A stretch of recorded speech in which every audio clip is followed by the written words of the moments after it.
बहुत शुक्रिया शिखा आपका। तो शिखा आपको हेडलाइंस बता रही थी, लेकिन आज की सबसे बड़ी खबर ये, शुरू में मैंने आपको बताया कंगना रनौत ने जो बात कही थी अब से 2 साल पहले, लगभग 9 सितंबर 2020 की वो तारीख मुझे याद है, मैं यहां मौजूद था। उस दौरान क्या हुआ, जो कंगना की कही हुई तब की बात आज बिल्कुल सटीक बैठ रही है। मैं क्यों कह रहा हूं, क्योंकि ये कंगना ने अकेले नहीं कहा है। आज जो चिट्ठी उद्धव ठाकरे के लिए उनके पुराने साथी एकनाथ शिंदे ने ट्वीट की है, उस चिट्ठी में भी कुछ ऐसा ही लिखा है जो कंगना रनौत ने 2020 में कहा था।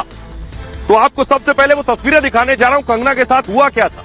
आपको भी याद होगा 9 सितंबर 2020 की वो तारीख, जब कंगना रनौत के एक ट्वीट की वजह से इतना ज्यादा पॉलिटिक्स ने, खासतौर पे मैं कहूंगा संजय राउत ने इन चीजों को इतना ईगो पर ले लिया कि कंगना रनौत के दफ्तर पर बीएमसी की कार्रवाई हुई, दफ्तर तोड़ दिया गया, अंदर दफ्तर में तोड़फोड़ की गई। उस वक्त कंगना, मुझे याद है, हिमाचल से यहां तक आई थी, मैं यहां मौजूद था।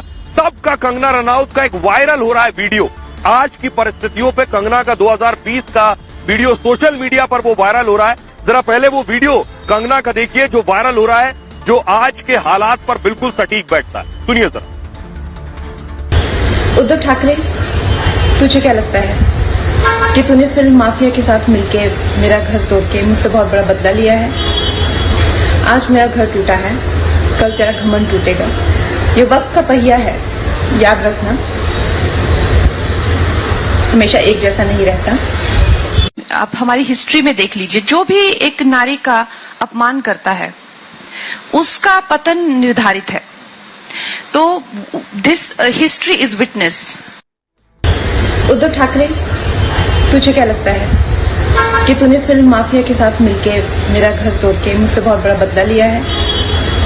आज मेरा घर टूटा है, कल तेरा घमंड टूटेगा। ये वक्त का पहिया है, याद रखना, हमेशा एक जैसा नहीं रहता। आप हमारी हिस्ट्री में देख लीजिए, जो भी एक नारी का अपमान करता है उसका पतन निर्धारित है। तो दिस हिस्ट्री इज विटनेस। आपने कंगना रनौत को सुन लिया। आपको याद होगा जो कंगना के साथ हुआ, ऐसा ही कुछ नवनीत राणा के साथ भी यहां हुआ था। हनुमान चालीसा को लेकर उन्हें जेल तक भेज दिया गया। लेकिन जो कंगना के साथ हुआ उस दिन 9 सितंबर 2020 को मैं उस जगह, उस ऑफिस पर मौजूद था। मेरी वो रिपोर्ट देखिए, उसके बाद आपको बताऊंगा एकनाथ शिंदे ने जो चिट्ठी लिखी है वो कंगना के इन्हीं बातों की तरफ इशारा करती है। जरा रिपोर्ट देखिए मेरी 2 साल पुरानी। कंगना रनौत का ऑफिस तोड़ा जा रहा है, ये देखिए तस्वीरें। जेसीबी से आप बीएमसी से कंगना रनौत का ऑफिस तोड़ दिया गया। ये देखिए रिपब्लिक पर आप देख रहे हैं एक्सक्लूसिव। देखिए कंगना का ऑफिस तोड़ा जा रहा है, तस्वीरें दिखाइए। कंगना रनौत के ऑफिस को तोड़ा जा रहा है। सर ये तो दादागिरी है सर, ये गुंडागर्दी है सर। ये देखिए कोर्ट का ऑर्डर नहीं मान रहे, हाई कोर्ट का ऑर्डर नहीं मान रहे सर। हाई कोर्ट आपके लिए कोई मान्यता नहीं। हाई कोर्ट का ऑर्डर नहीं, सोशल डिस्टेंसिंग बनाइए प्लीज। हाई कोर्ट आपको जो है उसके ऊपर खड़ा रहिए ना। सर तस्वीरें दिखाइए, अब आप छुइए मत मुझे, आप सोशल डिस्टेंसिंग बनाइए। ये सर क्या कर, शैलेश जी क्या हो रहा है? शैलेश जी क्या हो रहा है बताइए क्या हो रहा है? सोशल डिस्टेंसिंग मेंटेन करिए। ये क्या हो रहा है? देखिए कंगना का ऑफिस गिरा दिया गया। कंगना का ऑफिस गिरा दिया गया। बड़ी खबर देखिए, कंगना का ऑफिस गिरा दिया गया। ये तस्वीरें देखिए जरा, ये तस्वीरें हम आपको दिखा रहे हैं। ये दादागिरी है, ये गुंडागर्दी है। ये देखिए तस्वीरें हम आपको दिखा रहे हैं। जेसीबी फिर बैक हो रही है, फिर जेसीबी मशीन बैक हो रही है। ये 2020 की तस्वीर थी। उस वक्त क्या हुआ ये जल्दी से आपको बता दूं। हुआ ये कि बीएमसी ने कंगना के दफ्तर का एक हिस्सा गिरा दिया, उनका घर भी था। कंगना की गैर मौजूदगी में कार्रवाई हुई। कंगना उस वक्त यहां मौजूद नहीं थी। कंगना रनौत उस वक्त हिमाचल प्रदेश में थी और बीएमसी ने अवैध निर्माण का आरोप लगाकर इसे तोड़ दिया। बल्कि ट्विटर में संजय राउत और कंगना के बीच लड़ाई हुई थी उस दौरान।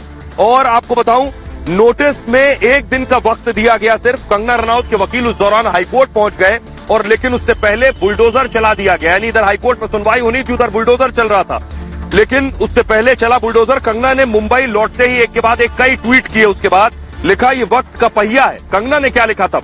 ये वक्त का पहिया है, हमेशा एक जैसा नहीं रहता। आज मेरा घर टूटा है, कल घमंड टूटेगा। सुनवाई में हाईकोर्ट ने बीएमसी को उसके बाद फटकारा था और बीएमसी की कार्रवाई को द्वेषपूर्ण बताया था। फैसले को कंगना ने लोकतंत्र की जीत बताया था, जो हाईकोर्ट ने कहा, और लिखा कोई सरकार के खिलाफ खड़ा हो और जीते तो जीत व्यक्ति की नहीं लोकतंत्र की होती है। ये तब कंगना रनौत ने कहा था। आज 2 साल बाद देखिए वक्त का पहिया घुमा। उद्धव ठाकरे के सबसे करीबी एकनाथ शिंदे गुवाहाटी में इस वक्त बैठे हैं, विधायकों के साथ बैठे हैं और वहां से रोज चिट्ठी बम फोड़ रहे हैं। आज उन्होंने एक और चिट्ठी ट्वीट की, वो चिट्ठी मैं आपको दिखाने जा रहा हूं। देखिए जरा, जो बातें कंगना ने कही, क्या वैसा कुछ इस चिट्ठी में आपको नजर आ रहा है? आप समझ सकते हैं तब की और आज की परिस्थिति। इस चिट्ठी में क्या लिखा है? 2.5 साल तक वर्षा के दरवाजे बंद रहे। ये तो वो घर है मातोश्री जो बाला साहब ठाकरे ने बनवाया, लेकिन जो वर्षा बंगला था वो सरकारी आवास था जहां मुख्यमंत्री बनने के बाद उद्धव ठाकरे शिफ्ट हुए। तो इस चिट्ठी में लिखा है, एकनाथ शिंदे ने जो चिट्ठी ट्वीट की है कि 2.5 साल तक वर्षा के दरवाजे बंद रहे, सीएम आवास आने की इजाजत नहीं थी। सोचिए, मुख्यमंत्री से मिलने की इजाजत नहीं थी। कांग्रेस और एनसीपी के विधायक तो मिल सकते थे मुख्यमंत्री से, विकास के लिए फंड नहीं मिलता था। उनका कहना यह है, हमारी दिक्कतें सिर्फ शिंदे ने सुनी, यह कहना है विधायकों का। और कई बार बंगले के गेट पर घंटों खड़े होना पड़ता था। यह विधायक ने अपना दर्द लिखा है। शिंदे ने कहा विधायक अपने जज्बात बयां कर रहे हैं, अपने सेंटीमेंट्स बता रहे हैं कि वो किस दौर से गुजर रहे थे। इसके आगे लिखा, कई बार सीएम ने फोन तक रिसीव नहीं किया। विधायक यह आरोप लगा रहे हैं उस चिट्ठी में। उसमें लिखा, मुख्यमंत्री मंत्रालय की 6ठी मंजिल पर सबसे मिलते थे। यह भी है कि लेकिन हमसे नहीं मिलते थे। यह भी है कि मंत्रालय जाते नहीं थे। इस तरह के आरोप है, लेकिन हमारे लिए कोई जगह नहीं थी, ये कहा गया।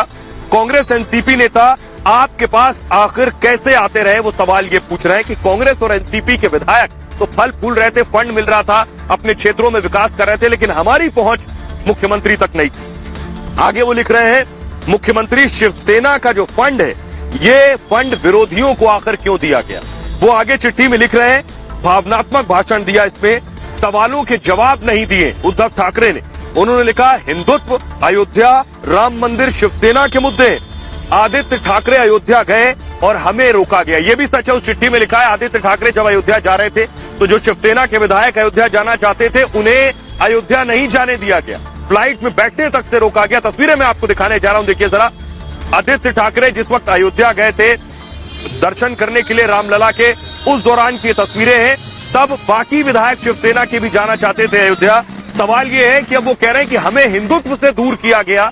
उनका कहना है कि 370 पर खामोश आप।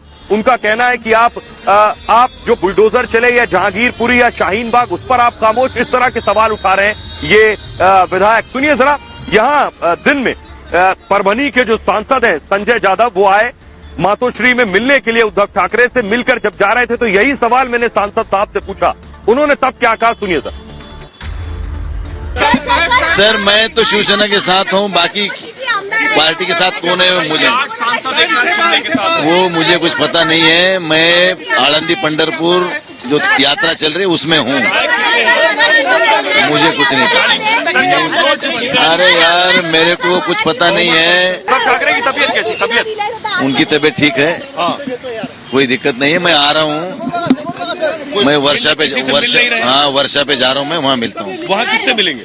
अभी मालूम नहीं, मुझे तो बोला है वर्षा पे आने के लिए। एक और भी आए थे विधायक, उनको वर्षा भेजा है। हाँ उधर ही जा रहा हूँ मैं भी। उद्धव ठाकरे क्या वर्षा आने वाले? अरे भाई मुझे वहाँ बुलाया है, मुझे पता नहीं अभी।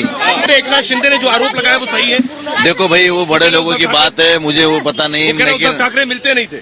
मैं शिवसेना के साथ हूँ। और इस बीच एक और बड़ी खबर आ रही है। मैं मातोश्री के बाहर, उद्धव ठाकरे के घर के बाहर। खबर उद्धव के लिए अच्छी नहीं है। खबर यह है कि 4 और विधायक पहुंच गए हैं गुवाहाटी। जी हाँ, विधायक जिस तरह से भाग रहे हैं, ऐसा लग रहा है जैसे पतझड़ आ गया हो। पत्तों की तरह विधायक पेड़ से झड़कर मुंबई से गोवा में जाकर ये पत्ते, गुवाहाटी में जाकर ये पत्ते गिर रहे हैं। लगातार आप देखिए जिस तरह से विधायक गुवाहाटी पहुंच रहे हैं। उद्धव ठाकरे के लिए झटके पर झटका है। एक और सेटबैक है। उद्धव ठाकरे के पास सुबह तक लगभग 12 विधायक बचे थे। अब कल सुबह तक कितने बचेंगे बिल्कुल नहीं कहा जा सकता। सवाल ये है कि जब चारों तरफ से रास्ते बंद होते नजर आ रहे हैं उद्धव ठाकरे को, तो एक नया दांव आज चला गया। वो नया दांव ये था कि अगर तुम लौट आओ तो महाविकास अघाड़ी छोड़ देंगे, यानी कांग्रेस और एनसीपी से गठबंधन तोड़ देंगे। क्या ये संभव है? जो उद्धव और शिंदे की टसल है जिस लेवल पर पहुंच चुकी है, क्या शिंदे वापस आ भी जाएं तो क्या उन्हें दोबारा उद्धव स्वीकार पाएंगे और रिश्ते सामान्य हो पाएंगे? ऐसा कहना ऐसा बहुत मुश्किल है, लेकिन संजय राउत की एंट्री होती है। संजय राउत एक्टिव है। संजय राउत एक बार फिर से सामने आया और संजय राउत ने एक और नया दांव चला है। कल भी एक दांव चला था, आज एक नया पासा फेंका है। अब क्या कह रहे हैं? अब उनका कहना यह है एकनाथ शिंदे के सामने कि महाराष्ट्र के घमासान में शिवसेना का ये नया दांव है। आपको बताऊं, गठबंधन तोड़ने का शिवसेना ने अब ऑफर दे दिया। उन्होंने कहा आइए हम गठबंधन तोड़ देंगे, लेकिन इस पे एनसीपी कांग्रेस से गठबंधन तोड़ने का ऑफर है। शिवसेना नेता संजय राउत ने ये ऑफर दिया है, कहा 24 घंटे में वापस आइए, आइए आमने सामने बैठकर बात करते हैं। संजय राउत ने कहा सभी विधायक मुंबई वापस आ जाएं, लौट आएं, उसके बाद फैसला लेंगे। उन्होंने कहा शिंदे गुट ने उन्होंने ये ऑफर दिया, उधर शिंदे गुट ने गुवाहाटी से इस ऑफर को ठुकरा दिया। उन्हें भी पता है संजय राउत और उद्धव ठाकरे भी राजनीति के पक्के खिलाड़ी हैं और कोई भी दांव चल रहे हैं, कोई भी बिसात चल रहे हैं, सोच समझ कर चल रहे होंगे। पहले वो कह रहे हैं सीएम की कुर्सी दे दूंगा, आ जाओ, वो नहीं आए। अब वो कह रहे हैं आ जाओ वापस, गठबंधन तोड़ देंगे। तो शिंदे भी जानते हैं कि जो कह रहे हैं क्या ये दाना डालने जैसा है। तो आपको बताऊं, पहले गठबंधन तोड़ने का अल्टीमेटम दिया, गठबंधन टूटने के बाद उन्होंने क्या कहा। अब शिंदे क्या कह रहे हैं? कह रहे हैं पहले काम करिए, पहले तो उद्धव ठाकरे से इस्तीफा लीजिए, उसके बाद गठबंधन तोड़िए, तब मैं वापस आऊंगा। शिंदे ने ये शर्त रखी है। शिंदे के तेवर के बाद शिवसेना ने स्टैंड बदल दिया। कल एकनाथ शिंदे को सीएम पद का ऑफर दिया था, अब शरद पवार की सलाह के बाद ये ऑफर दिया था और शिंदे ने पहले महागठबंधन से हटने की शर्त रखी है और महाविकास अघाड़ी सरकार का गिरना लगभग तय है। जो स्थिति बनी हुई अब से कुछ वक्त पहले भी यहां बैठक हुई, बड़ी खबर आपको दे दे। अब शिवसेना की कोशिश ये है, उद्धव ठाकरे की कोशिश ये है कि राज्य की जो सत्ता है वो जा रही है तो चली जाए, पार्टी बचनी चाहिए। और मुंबई में बीएमसी इलेक्शन है तो मुंबई में पार्टी बचनी चाहिए, अभी फोकस इस पे है। इसलिए यहाँ के लोकल लीडर्स को, कॉर्पोरेटर्स को, उन नेताओं को एकजुट कर रहे हैं, पार्टी आगे ना टूटे। आज संजय राउत ने एक और ट्वीट किया, वो देखिए क्या लिख रहे हैं। वो लिख रहे हैं, संजय राउत लिख रहे हैं, चर्चा से बाहर निकलने का रास्ता है, चर्चा हो सकती है, घर के दरवाजे खुले हुए हैं और जंगल में क्यों भटकना, संजय राउत पूछ रहे हैं। आइए गुलामी के बजाय स्वाभिमान से फैसला करें, जय महाराष्ट्र। ये संजय राउत के ट्वीट हैं।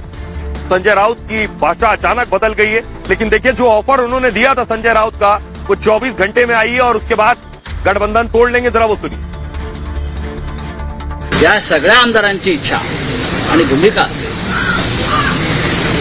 की महाविकास आघाडीतून शिवसेनेनं बाहेर पडलं पाहिजे आणि एक वेगळा विचार केला पाहिजे।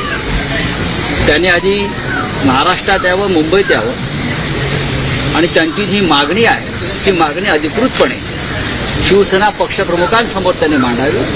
त्यांच्या मागणीचा नक्की विचार होईल, पण आधी मुंबईत याची हिंमत दाखवा। संजय राउत को आपने सुन लिया। संजय राउत के इस बयान के बाद आपको मैं बताऊं कि फौरन बैठकों का दौर शुरू हो गया। सबसे पहली तस्वीर मैं आपको दिखा रहा हूं, एनसीपी यानी शरद पवार की पार्टी ने बैठक करनी शुरू कर दी। बैठक में जयंत पाटिल पहुंचे, अजीत पवार पहुंचे, जो बड़े नेता हैं वो पहुंचने शुरू हो गए बैठक में। ये एनसीपी बैठक कर रही थी, सबको डर लगने लगा कि गठबंधन टूट जाएगा। दूसरी तस्वीर दिखाता हूं, एनसीपी के अलावा दूसरी तरफ कांग्रेस एक्शन मोड में आ गई। सबसे कम विधायक जरूर है, कांग्रेस ने भी अपने विधायकों को बुलाना शुरू कर दिया, बातचीत करनी शुरू कर दी और दोनों पार्टियों ने बैठक की। लेकिन आपको बताऊं, सवाल यह है कि क्या महाविकास अघाड़ी खत्म होने जा रही है, उसका गेम ओवर हो चुका है। महाविकास अघाड़ी टूटने वाली, शिवसेना के ऑफर के बाद घमासान मच गया। किसी को नहीं पता था, क्योंकि अब तक एनसीपी बार बार कह रही थी हम उद्धव ठाकरे के साथ खड़े। एकाएक संजय राउत के बयान के बाद देखिए बयानों की झड़ी लग गई। महाअघाड़ी गठबंधन में फौरन दरार पड़ गई और कांग्रेस और एनसीपी की अलग अलग बैठक हुई। फौरन शरद पवार की अध्यक्षता में एनसीपी ने बैठक की। संजय राउत के बयान पर इस बैठक में बाकायदा चर्चा की गई और उद्धव के इस्तीफे तक इंतजार करेंगे, उनका यह कहना है। दोनों दलों ने कोई भी अंतिम फैसला नहीं लिया है अभी। वेट एंड वॉच की सिचुएशन में एनसीपी क्या कह रही है? एनसीपी कह रही है आइए फ्लोर टेस्ट करें। बहुमत परीक्षण की तैयारी में उसे पता है कि मामला सुप्रीम कोर्ट जाएगा, राज्यपाल तक जाएगा, डिप्टी स्पीकर तक जाएगा। होगा यही अंतिम में कि विधानसभा में आइए बहुमत परीक्षण कराइए। इसलिए शरद पवार फ्लोर टेस्ट की तैयारी कर रहे हैं और सभी विधायकों को मुंबई में ही रहने के लिए कहा गया है। इसके अलावा कांग्रेस ने बीजेपी पर बाकायदा साजिश का आरोप लगाया है कि इस सब के पीछे बीजेपी है। गठबंधन को तोड़ने की बीजेपी की साजिश बताई है और कांग्रेस और महाविकास अघाड़ी का हिस्सा बनी रहेगी, ये बात कही है नाना पटोले ने। अब जरा सुनिए संजय राउत के इस बयान के बाद कि हम महाविकास अघाड़ी से अलग हो सकते हैं, उसके बाद कैसे हलचल मची, कांग्रेस के नेता क्या कह रहे हैं, एनसीपी के नेता क्या कह रहे हैं, जरा उन्हें सुनिए। वो स्टेटमेंट जरूर उनका हमने सुना है, वो उनका अधिकार है। उन्होंने किस कारण ये स्टेटमेंट किया है उसके बारे में मुझे खुद पता नहीं, लेकिन मैं उनके वरिष्ठ नेता उद्धव ठाकरे साहब जी को पूछूंगा कि ऐसा ऐसा स्टेटमेंट आया है, आप उसके आपके मन में दूसरा कुछ है क्या? मेरे ख्याल से वैसा कुछ नहीं होगा। कभी कभी थोड़ा बहुत लोगों को वापस बुलाने के लिए भी वो स्टेटमेंट कर सकते हैं, वो लेकिन वो उनका अधिकार है। अगर उन्होंने वैसा डिसीजन लिया तो उसके बारे में हमें कोई कमेंट्स करने की जरूरत है। संजय राउत का बयान जो है वो उनके पार्टी के अंतर्गत मामले का है, वो महाविकास अघाड़ी के बारे में नहीं है। और हम लोग पूरे सचेत है। आज हमारी जो मीटिंग हुई है उस मीटिंग में भी इस विषय की चर्चा हुई है। हम पूरे इस मामले पे नजर रखे हुए हैं और महाविकास अघाड़ी के साथ कांग्रेस खड़ी है। अगर जो संजय राउत कह रहे हैं जी, वो बात अगर सही है, उस रास्ते पर वो जाना चाहते हैं, तो वो हमारे नेता पवार साहब के साथ बातचीत करें। इनको जो है कोई जो है रोक नहीं सकता है। पार्टी जो है अपना अपना रास्ता अपना सकता है। और हम लोगों के बारे में हम यही कहेंगे, सरकार में है आनंद है, नहीं है फिर भी जो है विरोधी पक्ष में, विरोधी दल में रहकर लड़ने की हमें बहुत अच्छी आदत है। तो आपने सुन लिया नेताओं को, लेकिन इस बीच बड़ी खबर, देर शाम शरद पवार ने एक प्रेस कॉन्फ्रेंस की। शरद पवार ने इस प्रेस कॉन्फ्रेंस में बड़ी बात कही, आपको बताएं। शरद पवार कह रहे हैं कि फ्लोर टेस्ट की तैयारी हो रही है, यानी बहुमत परीक्षण की तैयारी कर रही है एनसीपी, कांग्रेस बहुमत परीक्षण की तैयारी कर रही है। शरद पवार ने कहा फ्लोर टेस्ट के लिए हम तैयार हैं, यानी शरद पवार इस उम्मीद में हैं कि विधायक यहां तो आएंगे फ्लोर टेस्ट करने, उसके बाद कांग्रेस और एनसीपी के विधायक एकजुट रहे। जो यहां बाकी बचे विधायक उद्धव के साथ हैं वो, और जो गुवाहाटी से आएंगे उनमें से कुछ जज्बाती तौर पर अगर उन्हें अपनी तरफ किया जा सकता है तो बाजी पलट सकती है। सुनिए जरा शरद पवार क्या कह रहे हैं।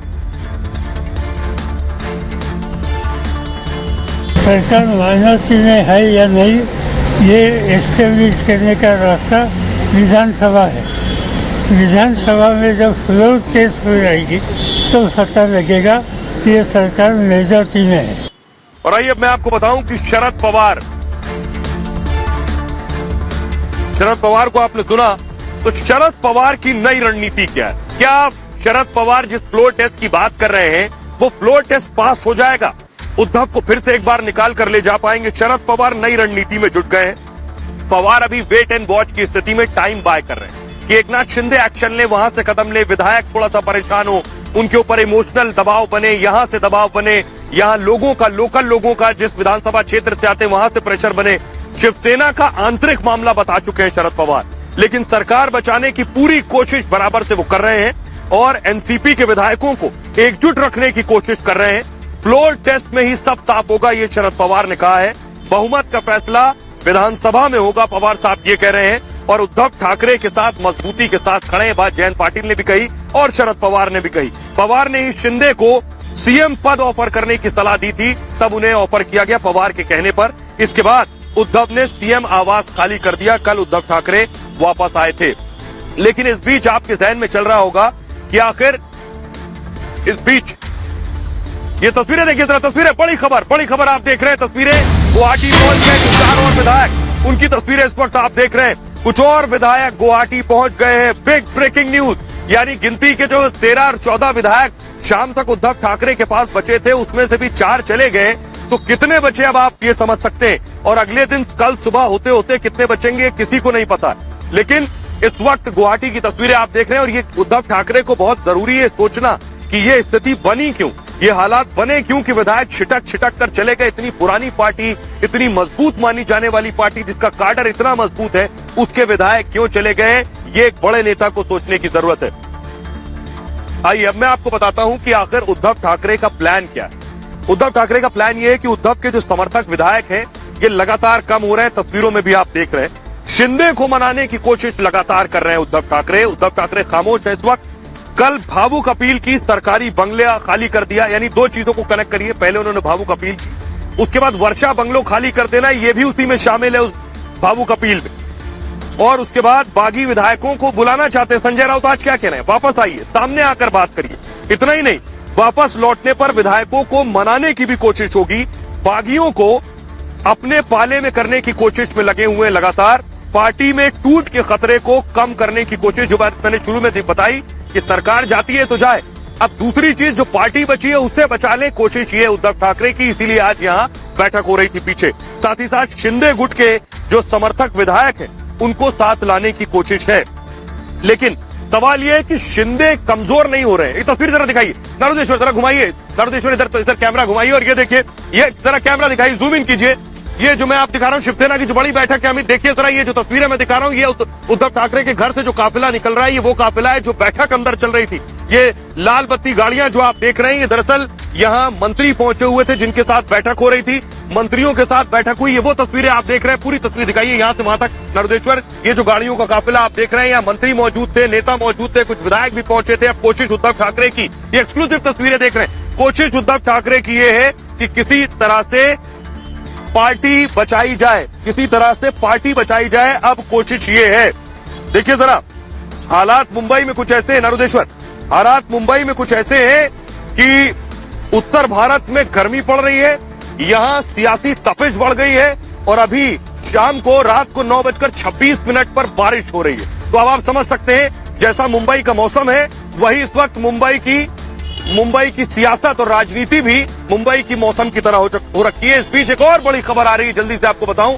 बड़ी ब्रेकिंग न्यूज बताया जा रहा है मुझे ये, लेकिन अब मैं आपको दिखाता हूं। ये जो तस्वीरें आप देख रहे हैं, उद्धव ठाकरे के घर से नेता निकल रहे हैं, लेकिन किस तरह से शिंदे जो है ताकत शिंदे की बढ़ती जा रही है, वो मैं आपको दिखा रहा हूं। शिंदे की ताकत बढ़ने के साथ साथ मैं आपको दिखाऊं, नितिन देशमुख की तस्वीरें इस वक्त मैं आपको दिखा रहा हूं। नितिन देशमुख कह रहे हैं कि उन्हें डराया गया, धमकाया गया, उनको बेहोश करके ले जाए गए। ये विधायक शिवसेना के जो भाग कर वापस आए हैं, लेकिन वो क्या कह रहे हैं, पहले उनके आरोप देखिए। नितिन देशमुख ने आरोप क्या लगाए, ये वो विधायक जो सूरत गए थे भाग के आए, उनके आरोप जरा ग्राफिक्स के जरिए आप देखिए। नितिन देशमुख कह रहे हैं सूरत से नागपुर भागकर पहुंचा, ग्राफिक्स दिखाइए, सूरत के होटल में उन्हें कैद रखा गया। उन्होंने कहा पुलिस जबरदस्ती अस्पताल लेके गई, वो कह रहे हैं कोई हार्ट अटैक नहीं आया था। उन्होंने कहा मुझे जबरन इंजेक्शन लगाया गया था, 20 से 25 लोगों ने मुझे इंजेक्शन लगाया, इंजेक्शन क्या थे मुझे नहीं पता। वो कह रहे हैं मुझे बेहोश करने की कोशिश की गई और जिससे मैं कुछ न समझ पाऊं ये कोशिश हुई। मैं उद्धव ठाकरे का शिव सैनिक हूं और हमेशा शिव सैनिक रहूंगा, ये कहते हुए वो वापस तो आ गए, लेकिन उनके पुराने किए हुए जो हरकतें हैं वो भी सामने आ गई। वो जिस तरह चार्टर्ड विमान ने, पहले तस्वीरें दिखाई जरा चार्टर्ड विमान, ये आरोप लगा लिए शिंदे ने, लेकिन देखिए चार्टर्ड विमान से जो शिंदे गए, उस चार्टर्ड विमान में मुस्कुरा रहे हैं। देखिए बाकी विधायकों के साथ बैठे हैं, ना बेहोश नजर आ रहे हैं, ना इंजेक्शन का डोज दिया गया है, ना कोई जबरदस्ती की गई है। किसी के साथ जबरदस्ती की गई होती तो वो इस तरह की उसकी शक्लो सूरत होती, वो मुस्कुरा रहा है चार्टर्ड विमान में। तो शिंदे अच्छे भले गए थे और वहां शायद बात नहीं बनी तो वापस आ गए। अब जरा सुनिए जरा नितिन देशमुख को सुनिए। मैं कोई वाहन आया तो वाहन में मैं बैठना चाहता था, लेकिन कोई वाहन में मेरे को बैठने नहीं देते थे। आज में 100-150 पुलिस ने उठा के मेरे को हॉस्पिटल में लेके गए और वहाँ ऐसा एक नाटक रचा है कि मेरे को अटैक आ गया। मैं ऐसा संदेशा दिया, लेकिन अटैक आने का कारण बता के कुछ तो भी मेरे बॉडी पे प्रक्रिया करना चाहते थे, अभी मेरा घात करना चाहते थे, लेकिन ईश्वर की कृपा से मैं सही सलामत मेरे को कोई प्रकार का अटैक आया नहीं, कोई प्रकार की मेरी बीपी शुद्ध नहीं। आप एकनाथ शिंदे जी के साथ हो कि आप उद्धव ठाकरे के साथ हो? सर आप किसके साथ हो? मैं उद्धव जी ठाकरे साहब के साथ हूँ। तो आपने देख लिया नितिन देशमुख को, वो क्या कह रहे थे, लेकिन अब मैं आपको बताने जा रहा हूँ शिंदे अचानक और बहुत तेजी से ताकतवर होते जा रहे हैं। हर रात उनके 2 विधायक बढ़ जाते हैं, मुंबई से 2 विधायक वहां पहुंच जाते हैं, 4 अभी पहुंचे, मैंने आपको दिखाई। तो शिंदे ने स्ट्रेंथ, अपनी ताकत शिंदे गुवाहाटी से दिखा रहे हैं। 42 विधायकों का एक वीडियो उन्होंने जारी किया है, उनके पास इससे ज्यादा विधायक अब तक पहुंच चुके हैं, खबर ये है। तो सवाल ये है, न सिर्फ विधायक, अगली तस्वीर देखिए, न सिर्फ विधायक बल्कि शिवसेना के 19 सांसदों में से 8 से 9 सांसदों का समर्थन भी शिंदे को मिल गया है। यहां मुंबई में मौजूद इन सांसदों ने फोन के जरिए शिंदे को समर्थन दे दिया है। यह है बड़ी खबर। तो सवाल यह है, अगली तस्वीर मैं आपको दिखाऊं, शिवसेना के जो सांसद हैं उनका सपोर्ट तो मिल रहा है। उद्धव कैंप, मातोश्री की तस्वीरें मैं आपको दिखाऊंगा। उद्धव कैंप में हलचल जरूर है, क्योंकि शिंदे मजबूत हो रहे हैं, इसके उलट उद्धव लगातार कमजोर हो रहे हैं, हर रोज के साथ, हर घंटे के साथ, हर मिनट के साथ। लेकिन देखिए शिंदे कितने ताकतवर हो गए। शिवसेना का सियासी संकट इस वक्त चरम पर पहुंच चुका है। शिंदे कैंप के साथ अब 38 इकलौते, मतलब 38 विधायक सिर्फ शिवसेना के। इतना ही नहीं, 7 निर्दलीय विधायकों का भी समर्थन मिला हुआ है। शिंदे कैंप के पास कुल अब तक 45 विधायक और इससे ज्यादा विधायक हो गए हैं अब तक, रात तक 4 और बागी विधायक गुवाहाटी पहुंच चुके हैं। तस्वीरें भी मैंने आपको दिखाई। उद्धव के करीबी रविंद्र फाटक ने पाला बदल लिया। सोचिए, जो उद्धव के करीबी थे विधायकों को, उद्धव ने इनको भेजा था रविंद्र फाटक को कि जाइए वहां विधायकों को मनाइए। जैसे ही गुवाहाटी में लैंड हुए और पाला बदल लिया। हुआ क्या, उद्धव कैंप के पास अब सिर्फ 12 विधायक बचे हैं। गुवाहाटी से उद्धव को सीधी चुनौती दे रहे हैं बाकी विधायक। सरकारी नहीं, पार्टी पर भी खतरा मंडराने लगा है। और इतना ही नहीं, शिंदे बहुत मजबूत है। तस्वीरें दिखाइए। अगली तस्वीर मैं आपको दिखाने जा रहा हूं। मुंबई और ठाणे में शिंदे के जगह जगह पोस्टर लग गए। सोचिए जरा, शिंदे के पोस्टर लगने का मतलब क्या है। शिंदे को समर्थन मिल रहा है। शिंदे दरअसल ठाणे से आते हैं, खासा समर्थन शिंदे को हासिल है। लेकिन अब मैं आपको बताऊं शिंदे हैं कौन। शिंदे के बारे में बहुत कम लोग जानते हैं। मैं आपको बताऊं, शिंदे ऑटो चलाया करते थे एक वक्त, जो आज इतने ताकतवर है, जिन्होंने महाराष्ट्र की पूरी सियासत को, सत्ता को और सिंहासन को हिलाकर रख दिया है। वो एकनाथ शिंदे कभी ऑटो रिक्शा ड्राइवर थे। मैं आपको बताऊं शिंदे के बारे में, कैसे शिंदे ऑटो रिक्शा ड्राइवर से आज विधायकों को कहा जाए उन्होंने हाईजैक कर लिया। गुवाहाटी में कैसे संभव हुआ। शिंदे का जन्म 9 फरवरी 1964 को हुआ। लगभग 59 साल के हैं शिंदे।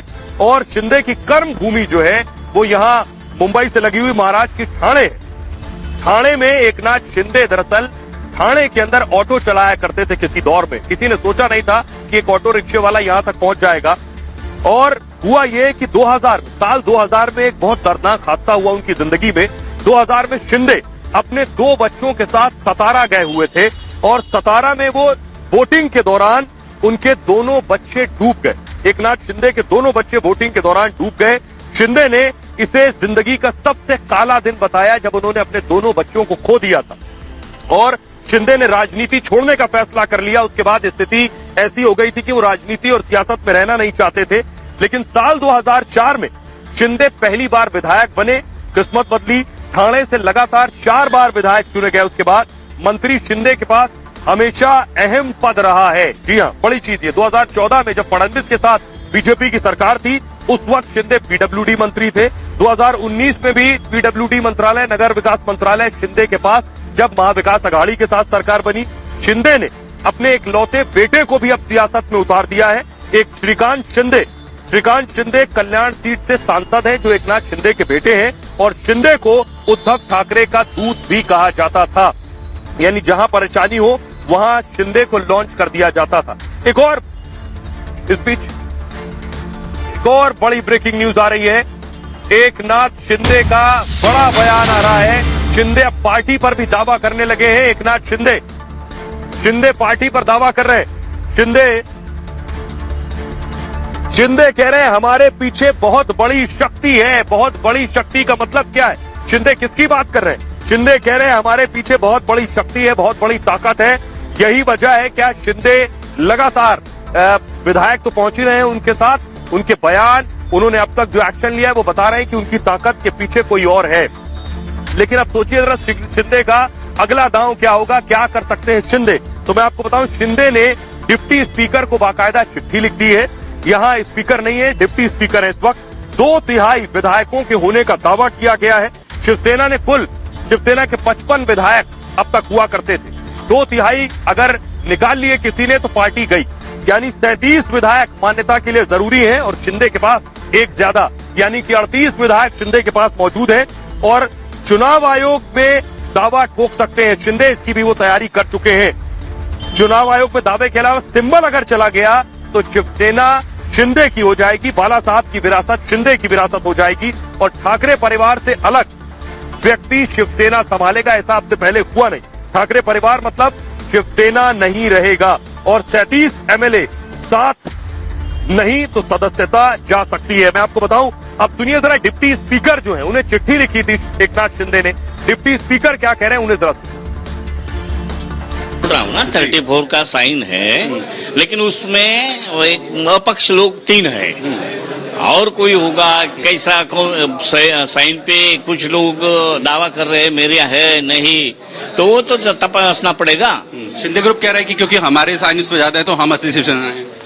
नहीं, वो इंटरनल क्वेश्चन है उसका। दोनों के लिहाज से सर, आगे सवाल दोनों के लिहाज से आपको क्या लगता है, क्योंकि एक तरफ में 22 में है, एक में 34 में है, दोनों में सही कौन सा है जो कानून के लिहाज से? अभी तक तो मेरे सामने ऐसा कुछ तो नहीं। आपने सुना डिप्टी स्पीकर को, उन्होंने जो उद्धव ठाकरे एंड टीम की तरफ से चिट्ठी भेजी गई थी, उन्हें विधायक दल का नेता चुन लिया अजय चौधरी, लेकिन ये मामला सुप्रीम कोर्ट तक भी जा सकता है। अब सवाल ये है कि महाराष्ट्र में आगे क्या होगा। आप भी सोच रहे होंगे, मैं जानता हूं बहुत से लोग पूरे दिन टेलीविजन पर इसलिए लगे रहते हैं कि किस वक्त महाराष्ट्र में क्या होने वाला है देखते रहते हैं। यहाँ जो लोग आते हैं वो बताते हैं कि वो टीवी के आगे से हट नहीं रहे, खासतौर पर मुंबई में जो रहने वाले लोग। विकल्प क्या? पहला विकल्प ये है कि शिंदे शिवसेना पर दावा ठोक सकते हैं, गुवाहाटी में ही विधायक दल के नेता बन सकते हैं और अपने गुट को असली शिवसेना साबित कर सकते हैं। पहला विकल्प। दूसरा विकल्प देखिए क्या है, शिंदे सरकार बनाने का दावा पेश कर सकते हैं, राज्यपाल के सामने दावा ठोक सकते हैं और राज्यपाल उद्धव को फ्लोर टेस्ट के लिए बुला सकते हैं। फ्लोर टेस्ट हुआ तो गेंद स्पीकर के पाले में जाएगी, शिवसेना की अपील पर दल बदल कानून लग सकता है। तीसरा विकल्प क्या है, उद्धव की बागी विधायकों को मुंबई बुलाने की कोशिश है कि वो आ जाएं। संजय राउत ने बागी विधायकों को मुंबई आने को कह दिया है और उद्धव खेमा महाअघाड़ी गठबंधन छोड़ने के लिए तैयार है। इसके अलावा चौथा विकल्प देखिए क्या है, महाराष्ट्र के राज्यपाल कोश्यारी कोरोना संक्रमित है। जी हाँ, यहाँ के जो राज्यपाल उन्हें कोविड हो गया, हॉस्पिटल में एडमिट है। तो होगा क्या, केंद्र महाराष्ट्र का कार्यभार गोवा राज्यपाल को सौंप सकता है और इस फैसले से शिंदे खेमे को फायदा पहुंच सकता है। शिंदे मुंबई न आकर चार्टर्ड विमान और फ्लाइट गुवाहाटी से लेकर सीधे गोवा में जाकर परेड करा सकते हैं राज्यपाल के सामने विधायकों की, उन्हें मुंबई भी नहीं आना होगा। पांचवा विकल्प देखिए क्या है, मामला अदालत पहुंच सकता है, फ्लोर टेस्ट को लेकर कोर्ट पहुंच सकता है मामला, शिंदे या बीजेपी अदालत का रुख कर सकते हैं। छठा विकल्प देखिए क्या है, बीजेपी खुद सरकार बनाने का दावा ठोक सकती है, ये छठा विकल्प है और बीजेपी बागी विधायकों का समर्थन दिखा सकती है कि शिंदे के विधायक हमारे साथ हैं और हमारे पास नंबर्स हैं। फिर राज्यपाल फ्लोर टेस्ट का निर्देश दे सकते हैं या चिट्ठी राज्यपाल के सामने भी सौंपी जा सकती है। सातवां विकल्प है, उद्धव ठाकरे खुद इस्तीफा दे सकते हैं, इस्तीफा देने पर शिंदे बीजेपी की राह आसान हो जाएगी, तब राज्यपाल बीजेपी को सरकार बनाने का न्योता दे देंगे। ये 7 विकल्प हैं, लेकिन एक सवाल सभी के जहन में है, एकनाथ शिंदे जिस तरह से बागी हुए, उसके बाद एक सवाल यहाँ महाराष्ट्र में भी मुंबई में भी जो मराठी लोग हैं उनके जहन में भी है, क्या उद्धव ठाकरे यानी बाला साहब ठाकरे की जो सियासत थी और शिवसेना थी और उद्धव की जो शिवसेना है, इन दोनों में फर्क है? क्योंकि यही आरोप एकनाथ शिंदे लगा रहे हैं। तो देखिए जरा बाला साहब ठाकरे की शिवसेना और उद्धव की शिवसेना में क्या फर्क है। बाला साहब ठाकरे सिद्धांतों से समझौता नहीं किया, उद्धव पर आरोप है कि हिंदुत्व से समझौता किया है। बाला साहब ठाकरे विरोधियों पर हमेशा हमलावर थे, लेकिन अभी उद्धव ने हथियार डाल दिए हैं। गलती की माफी नहीं थी बाला साहब ठाकरे के आगे, लेकिन उद्धव अभी गुहार लगा रहे हैं, शिंदे से गुहार लगा रहे हैं। बाला साहब ठाकरे बागियों को बर्दाश्त नहीं करते थे, उद्धव समझौते के लिए तैयार है, ये फर्क है। संगठन पर बाला साहब ठाकरे की बहुत मजबूत पकड़ थी। अभी हालात क्या है, कार्यकर्ताओं से जुड़ाव नहीं, जो बात विधायक कह रहे हैं, अरे जब विधायक से नहीं मिल रहे मुख्यमंत्री तो कार्यकर्ता से कैसे मिलेंगे, अब आप समझ सकते हैं। कभी पद की चाह नहीं की बाला साहब ठाकरे ने, हमेशा किंग मेकर की भूमिका में रहे, कभी किंग नहीं बने। यहाँ उद्धव ठाकरे खुद मुख्यमंत्री बन गए, इसीलिए बीजेपी से गठबंधन भी तोड़ा और क्योंकि वो सीएम चाहते थे शिवसेना को मिले। इसके अलावा सोनिया का खुला विरोध किया हमेशा बाला साहब ठाकरे ने, लेकिन उद्धव ठाकरे सोनिया की तारीफ करते हैं। सावरकर का अपमान सहन पर चुप्पी कभी नहीं साधी, उन्होंने सहन नहीं किया सावरकर का अपमान। कांग्रेस द्वारा अपमान पर चुप्पी साधी उद्धव ठाकरे ने। बाला साहब ठाकरे ने राम मंदिर आंदोलन में अग्रणी रहे और विधायकों को अयोध्या जाने से रोक दिया उद्धव ने, ये उन पर आरोप है। तो सवाल ये है कि ये जो शिवसेना है ये कैसे बाला साहब ठाकरे की शिवसेना से अलग है, बड़ी बात ये है। लेकिन इन सब के बीच मैं आपको बताऊं, महाराष्ट्र में जहां उथल पुथल मचा है एक तरफ, दूसरी तरफ एक खेमा वो भी है जो पूरी तैयारी में लगा है। फडणवीस, देवेंद्र फडणवीस आज मुंबई में बैठकें कर रहे थे, बैठकों का दौर जारी था। लंबी चौड़ी बैठकें करने के बाद, विधायकों से मिलने के बाद दिल्ली से मुंबई से फ्लाइट लेकर सीधे दिल्ली लैंड हुए। वहां जाकर बीजेपी के बड़े नेताओं से मिल सकते हैं। और मैं आपको दिखाऊं दूसरी तरफ फडणवीस, देवेंद्र फडणवीस का जो नागपुर में घर है, वो नागपुर के रहने वाले, नागपुर में उनका घर है। नागपुर में सिक्योरिटी बढ़ा दी गई है। वो तस्वीरें मैं आपको दिखा रहा हूं। देवेंद्र फडणवीस के घर सुरक्षा चौक चौबंद है। और इस बीच बीजेपी के नेता किरीट सोमैया ने एक ट्वीट किया। किरीट सोमैया ने लिखा है कि उद्धव ठाकरे की माफिया सरकार का अंत, देवेंद्र फडणवीस, चंद्रकांत पाटिल से सागर बंगले पर मुलाकात हुई। ये ट्वीट बहुत कुछ बयां कर रहे हैं। लेकिन बीजेपी का प्लान क्या है मैं आपको बताऊं। बीजेपी इस वक्त फूक फूक कर कदम रख रही है। फूक फूक कर कदम रख रही है बीजेपी।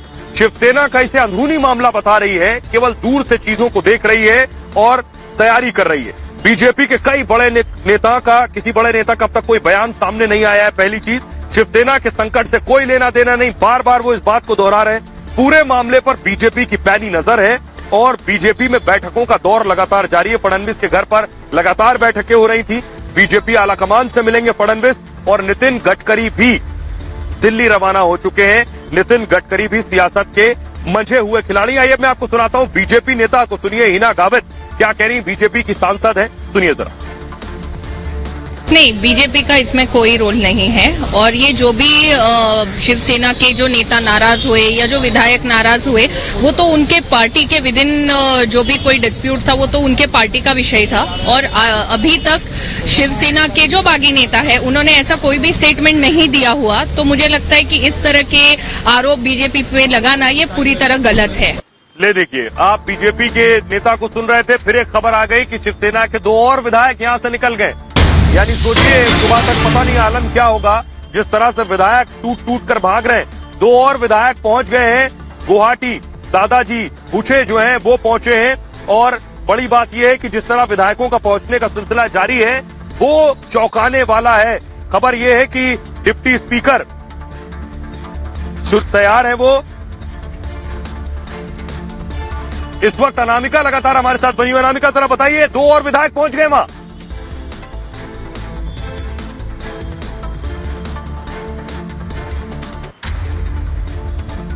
तो अनामिका हमारे साथ जुड़ेंगी। 2 और विधायक पहुंच गए हैं। इस बीच फडणवीस का पोस्टर मैं आपको दिखाने जा रहा हूं। देवेंद्र फडणवीस के लिए पोस्टर लगने शुरू हो गए हैं। देवेंद्र फडणवीस, इस वक्त लोगों को ये लग रहा है यहां कि अगर सरकार जाएगी तो देवेंद्र फडणवीस मुख्यमंत्री के प्रबल दावेदार हैं। जो सूरत बनेगी उसमें देवेंद्र फडणवीस एक बार फिर से मुख्यमंत्री बन सकते हैं। वो भी मंझे हुए सियासत के खिलाड़ी हैं। हर चाल वो सोचकर फूक फूक कर रखने में के लिए जाने जाते हैं। अब जरा देखिए, दिन भर जो सियासी हलचल यहां होती रही, उसके बाद सियासतदान क्या कह रहे हैं।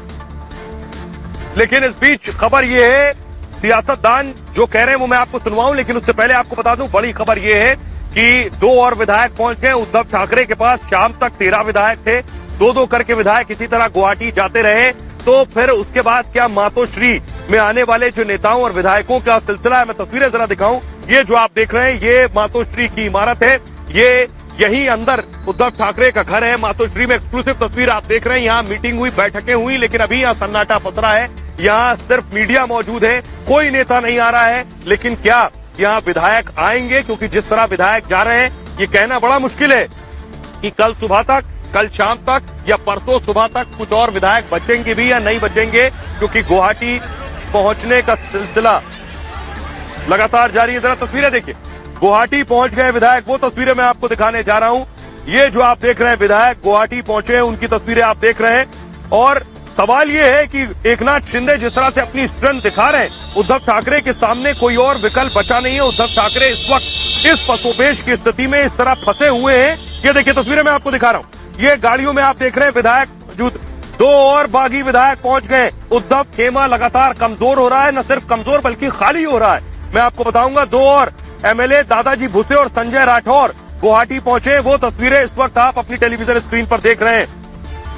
2 विधायकों का पहुंचने से बात साफ है कि क्या कुछ और विधायक पहुंचेंगे। जिस तरह से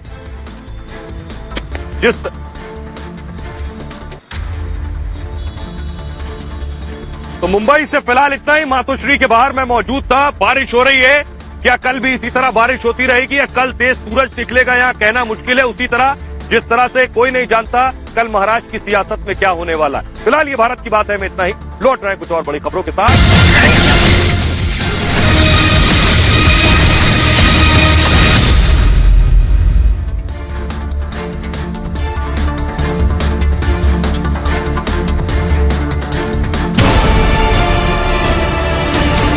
मुझे पूछिए अर्नब, तुम्हारे लिए पहले क्या आता है, तुम्हारा धर्म या राष्ट्र धर्म? और मैं कहूंगा मेरे लिए भारत पहले आता है, राष्ट्र धर्म पहले आता है।